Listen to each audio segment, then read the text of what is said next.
Hello, Tricia. How you I'm doing? good. How are you? I'm doing well. Okay, you sound good. Everything's good to go. What I'm gonna do is mute your mic, finish the intro, and then we'll be ready to go. Okay? Sounds great. Thank you. Outstanding. Thank you.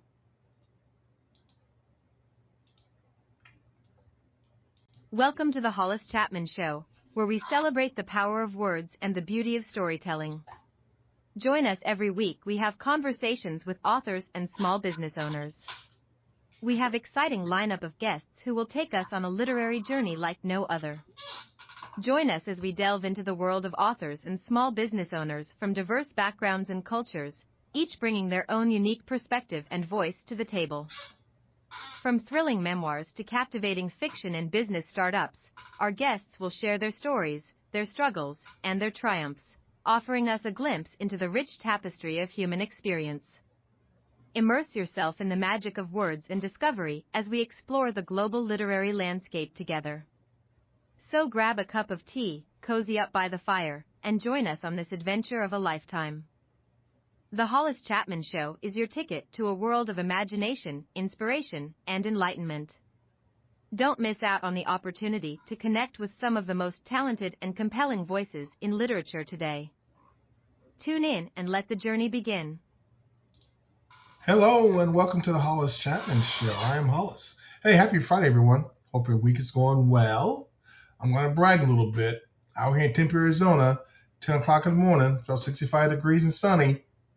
Yeah, baby. That's the reason why we live out here. We get 3 or 4 months where we can say that, and then it comes 110 degrees out every day. So we'll enjoy this while we can. Okay, we're our special guest. She's waiting in the wings. She's coming back to the show. Our guest believes in finding magic. She believes in infusing every aspect of her lives, whether it is for magic or falling in love, discovering new passion, viewing a beautiful sunset, and we have a lot of those, or reading a book. That's our guest. Without further ado, let's welcome to the show our special guest, Tricia Copeland. Hello, ma'am. Hello, Hollis. Thank you for having me. Thank you very much for coming on and sharing your book series out with us. We love it when we do that. So tell us a little bit more about yourself and your latest book in your series, correct? Right. Yeah. So I'm primarily a YA fantasy author. I also write contemporary romance. My most recent series is the Realm Chronicles series, which is about a young fairy princess who is an evil spirit hunting her and her people. And the finale, To Be A Fae, released this summer. Outstanding. To be a fae, for people like me, what does that mean to be a fae? Can you explain that? Right. So a fae is a fairy or a different Okay. name for a fairy. Outstanding. That's very good. You write the book, you're in a series, you're a wife, you got time to do this. What really got you into writing and doing what you do? I mean, because it could be very isolating being an author and writing a series, stuff like that. What really gets you excited doing what you do when it comes to writing and putting this all stuff together? Well, you say it's so isolating, and I guess it's not isolating because I have all the characters in my head all the Okay, time. So I okay. have imaginary friends, but I also have real friends and readers. And I get to go to conferences, and I have a wonderful email community who email me back and say, "Hey, I read this and I love this," or "Hey, I love this character," or "Hey, I can't believe you did this to this character." And so that's a lot of fun for me. That's probably the most meaningful part.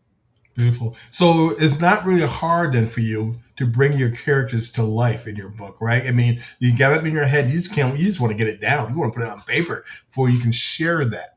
Is that how you feel when you start writing and get it out of your head and put it in a book form?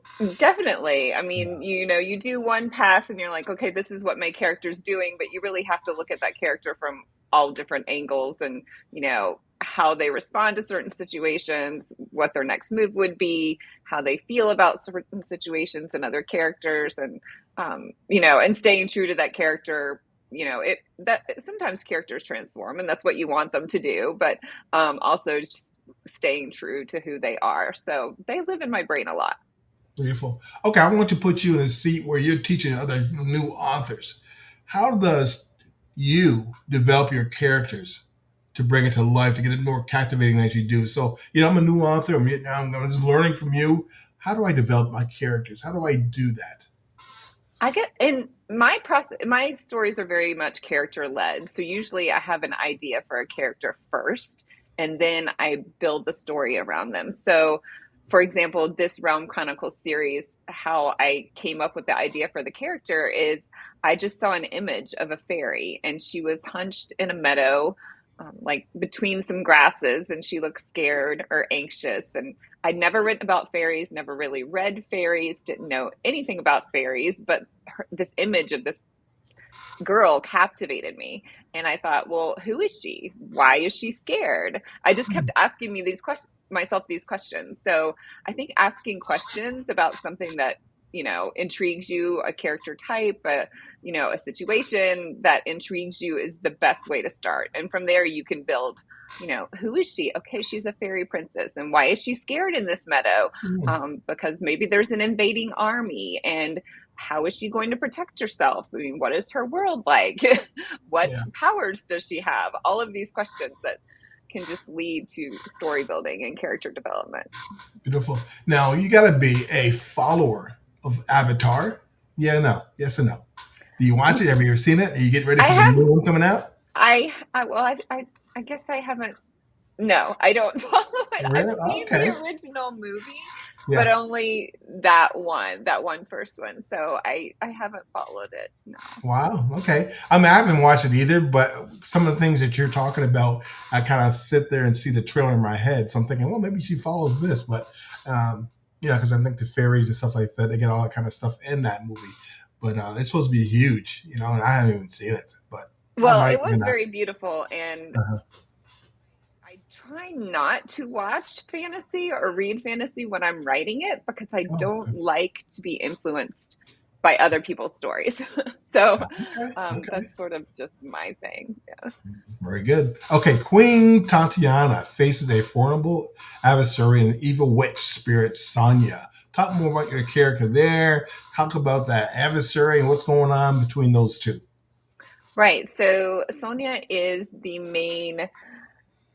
villain or adversary. She comes from the Kingdom Journal series, which is a crossover series to the Realm Chronicles series, but she has spent her life as a witch and now her afterlife as a witch spirit, trying to rid the world of quote unquote evil beings. So in this world, the vampires, the wolves, some other beings were all bred or created by an evil force way back in the beginning. And she decides that, the creator, quote unquote, who created her was a good force, and this evil force created the vampires. So she's going to rid the world of all the vampires. So not really looking at each vampire specifically as this person or this being good or bad, but just all of them are bad. We need to kill them all, which is polar opposite to what Titania believes and what she's trying to get her or bring her Fae into a new realm of understanding about people, because the Fae also have been scared of the vampires and thinking that they don't associate with they don't really try to kill them proactively, but they just don't associate with them, or they're not going to work with them at all. So Titania goes to help the witches, and among the witches are trying to stop Sonia because, they're like, no, you can't just kill every member of a race. So Titania initially goes to help the witches, but some of the witches are vampire witch hybrids, and a lot of the other fairies say, no, you can't do this. We haven't done this traditionally. This is not who we are. And she has a lot of kickback, not only from those close to her, but everyone in her realm. Historically, this is what the Fae do. So Sonia kind of fills that role of having people look at belief systems about different people and beings, I guess. Beautiful. Outstanding. Well said. How did you approach creating this setting, a fantastical setting, and what key elements do you think make it stand out to the readers? So what do you want the readers to get out of it? What do you want them excited? You want them to go see it? You want them to just go read it and buy the whole series? What's your whole thought process. Right. So